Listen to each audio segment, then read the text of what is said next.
Let me go. Am I this in this? way. No, separate? No, it's just about me. As you can see, we're in the breathtaking country of Iceland. So in this video, we're gonna talk about posing, framing, settings, and the right focal lengths so you can go home with some epic looking environmental portraits.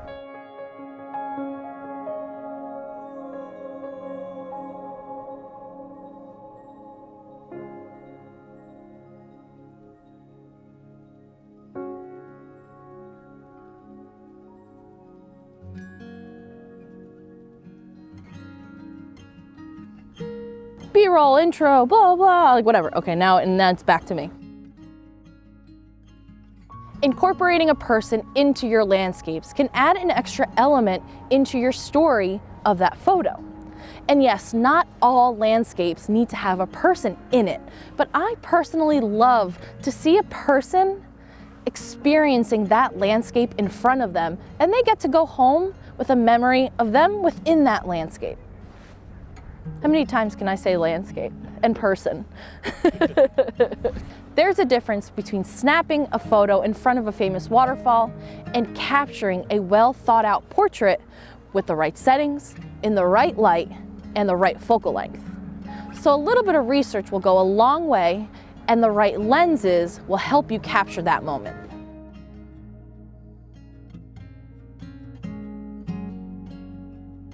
When testing out all the different focal length options, there's a bunch of different situations and style of portraits you can shoot. I like to start with maybe like a headshot in an environment. This is great for backlit photos or something where your subject is really close and your background is super buttery and blown out.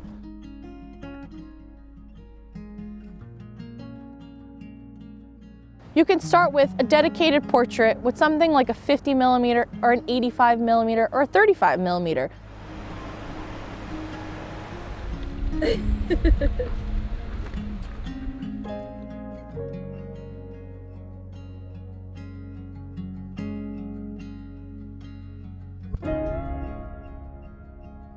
Came across this farm with Icelandic horses. They're like smaller horses, but not as small as ponies, and they have this beautiful long hair, and it's very, very windy, as you could probably hear through the microphone, but it kind of gives like their own Beyonce fan for their hair, and it's going in the wind. And not all portraits have to be of humans, they can be of horses.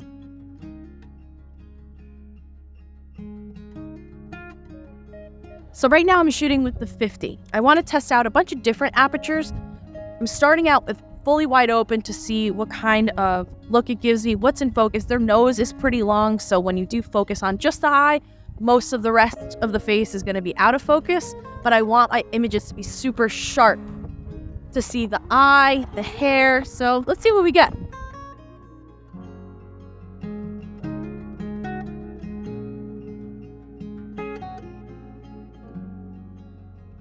And what I love about the 50 is that it gives you that beautiful compression, but like, as you can see, they're all kind of lined up for me, which is so awesome. And I can still get a couple of them in a shot as opposed to something that's very telephoto that would still give you that beautiful compression, but you can only maybe get one. So this 50 is perfect for the situation that's right now.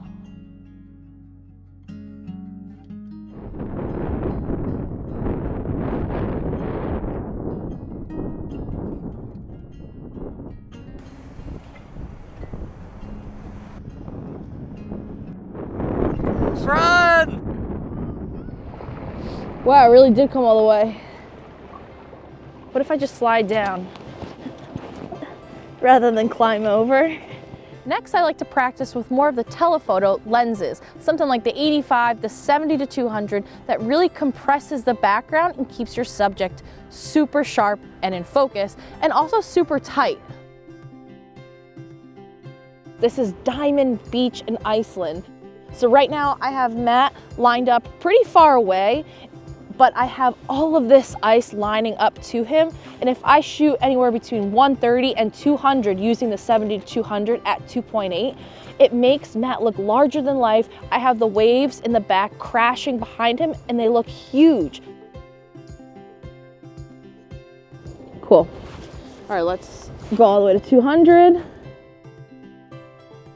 So this is gonna make for a really cool environmental portrait. So looking around the landscapes where you are, finding maybe flowers, high grass, something like that, something interesting in the foreground, and using that to be diffused, lining up to your subject is gonna make for a really, really cool photo. And you don't always have to shoot at the maximum focal length. Right now, 200 might be a little too close, but 135 is looking pretty good with enough of the foreground element, but still making that look really large.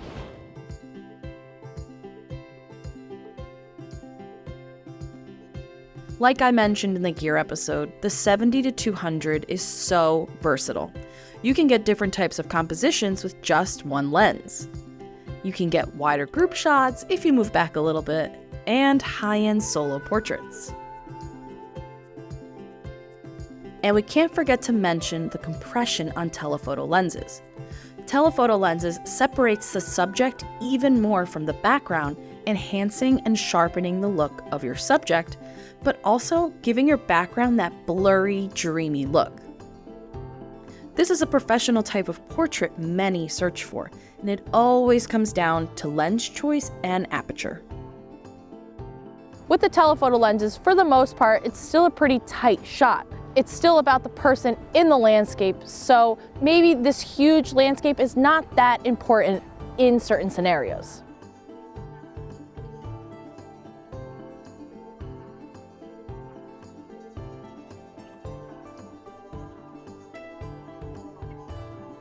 Then we start playing around with some wide angle lenses. This is where you can really incorporate a person in a vast landscape and make it all about the person within the landscape.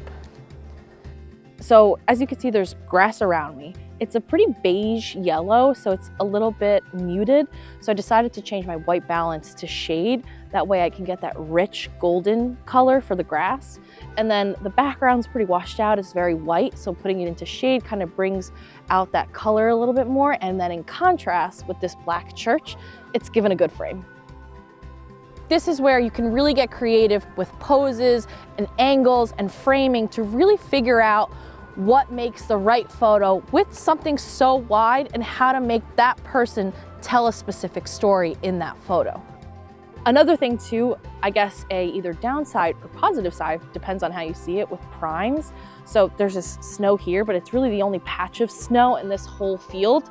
So maybe with a zoom, you would zoom out of it, zoom into it. That way you can kind of remove it from your frame and make it all look more even. But with the prime, we're just gonna move forward and kind of force ourselves to find the best composition with our feet rather than zooming in or out. All right, so look this way. That way you're back to back with the church. It's kind of giving a little bit of album cover, maybe like 1 foot forward. Yeah, exactly. Yeah, perfect. Cool. Yeah, fun. So even if it's just you and your family, or maybe somebody who's used to being on camera, everybody needs a little bit of direction. They don't know what to do with their foot, and they don't know what kind of focal length that you're shooting and what you're seeing. I'm shooting with a wide lens, so I'm having him put his leg a little forward to make his length look much longer. So make sure you're being vocal and also kind of tell some jokes, make them feel comfortable, and then you might be surprised with what you might get.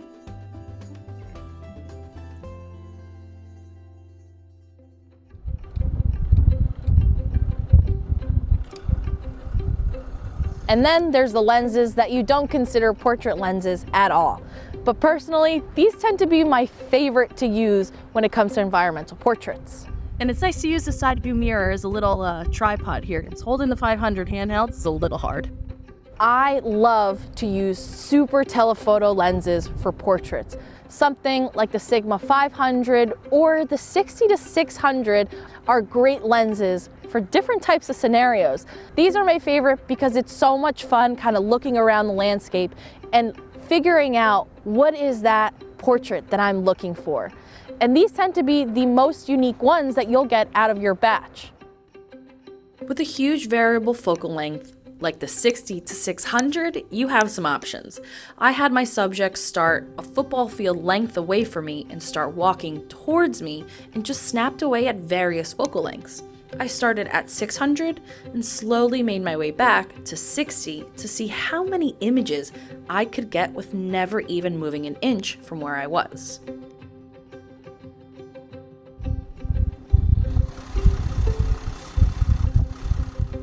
Using something like a 500mm lens can seem crazy for a portrait, but if you can kind of picture a composition that's really far out right now, we are, I don't know, probably almost half a kilometer away from this lighthouse. So I have a model, Matt, standing to the right with his camera up. He's a bit silhouetted, but the light is kind of hitting him. And I'm using the 500 to get this massive looking photo, but we're so far away that it looks huge in camera, but he's actually looking very, very, very small. It makes for a really cool composition and something that's a little bit out of the box when it comes to portraits.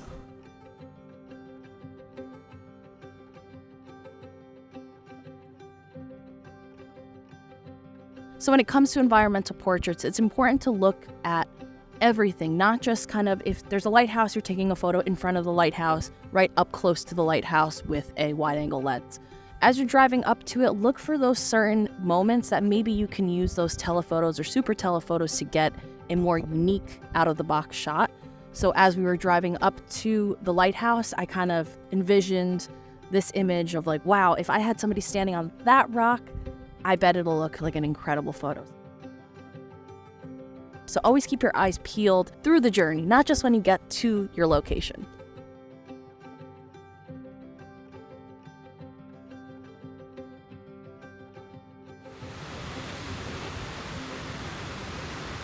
And then, on the other hand, there's the super wide lenses that can be also so fun to incorporate in your photos. Something like the 14mm or the Sigma 14 to 24 can be so much fun to play with. Yes, maybe it'll look a little wacky, but you can really get creative and play around, get super low, get really high. And this is where posing and framing is really gonna play a huge part.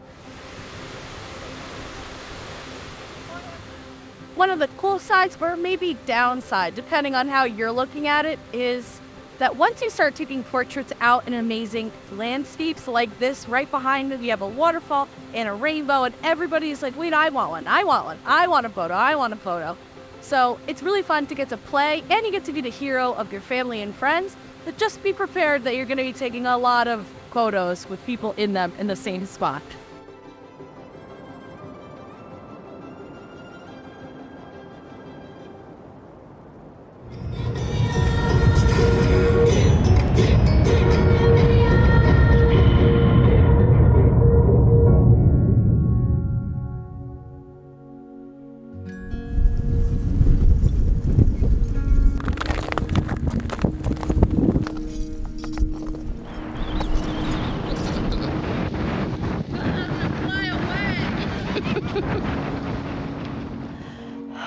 Whoa, we just got back from an ice cave, and what an experience. It was the windiest walk I've ever experienced. We were literally about to fly off of the cliff at one point.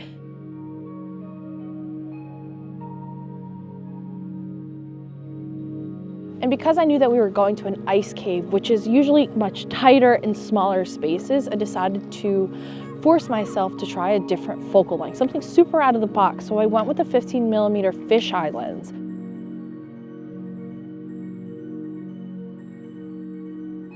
This really forced me to try different compositions, use the crew to make cool faces and funny faces. And okay, maybe I'm not going to print these photos and hang them up in my wall, but it really made for some fun memories. And it got me thinking outside of the box, trying different things, forcing myself to use my creativity to find the best composition.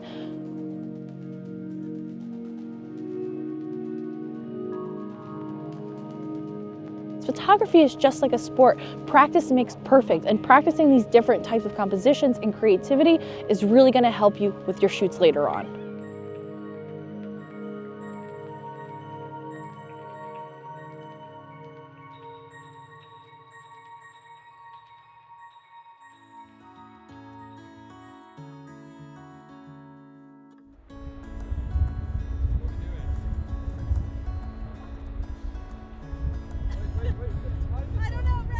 Being a portrait photographer means taking incredible photos of other people.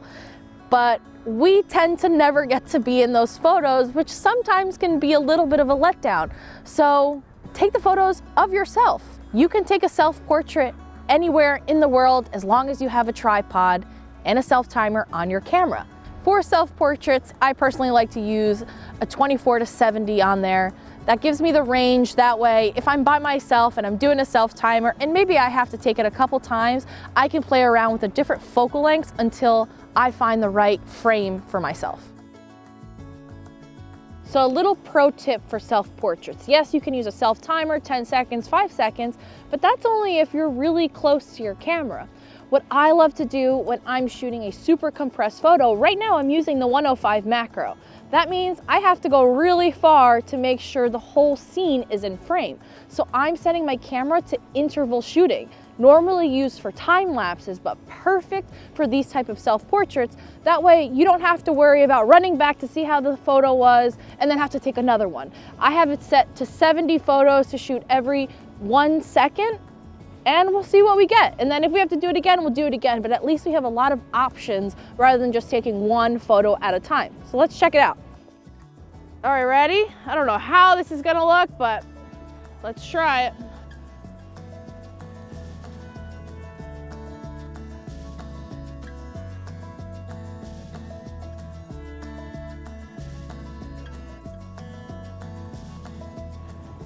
I hope I'm in frame. So the best part is you could test multiple poses in all those shots rather than doing one at a time. You could do a fun one, or you could just do a regular one, or maybe do a power pose.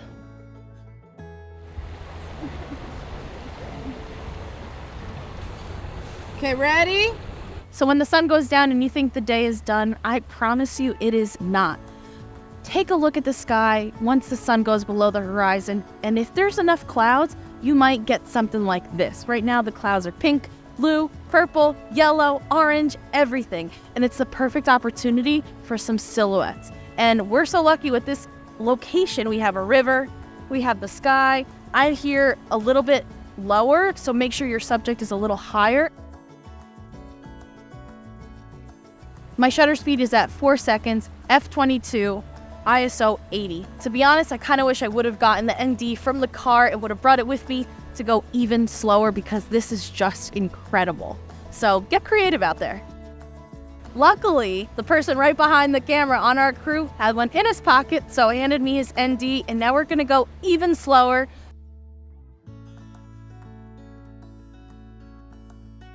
So I wanna know, what do you like, 4 seconds or even slower? Let me know.